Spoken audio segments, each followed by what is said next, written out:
സുരഭിയുടെ കരിയറിന്റെ തുടക്കകാലത്ത് സിനിമകൾ ചെയ്യാൻ ഭാഗ്യം ലഭിച്ചിട്ടുള്ള ഒരു ആക്ടറാണ് ഞാൻ. അതിന് ശേഷം പിന്നീട് ഒരുപാട് സിനിമകൾ ഒരുമിച്ച് അഭിനയിക്കുകയുണ്ടായി. പിന്നെ ഇന്ന് ഓഫ്കോഴ്സ് ഒരു ആക്ടറെ സംബന്ധിച്ചിടത്തോളം അച്ചീവ്മെന്റിന്റെ ഏറ്റവും വലിയ ഒരു ഉന്നതിയിൽ നിൽക്കുന്ന ആളാണ്. She's just one the national award for best actress. അത് മിന്നാ മിനുങ്ങ് എന്ന് പറയുന്ന സിനിമയ്ക്കാണ്. ആ സിനിമ ഇപ്പോൾ നമ്മുടെ നാട്ടിൽ തിയേറ്ററുകളിൽ പ്രദർശനം തുടർന്നുകൊണ്ടിരിക്കുകയാണ്.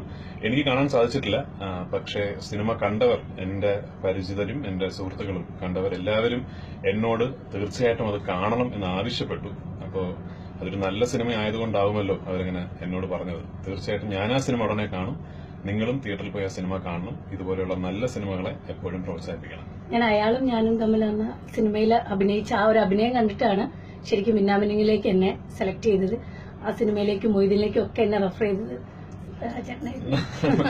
ഞാൻ സുരഭിയെ സിനിമകളിലേക്ക് ക്ഷണിക്കാൻ കാര്യം സുരഭിയോടുള്ള സ്നേഹം കൊണ്ടല്ല, സുരഭി അത്ര നല്ല ആക്ടർ ആയതുകൊണ്ടാണ്.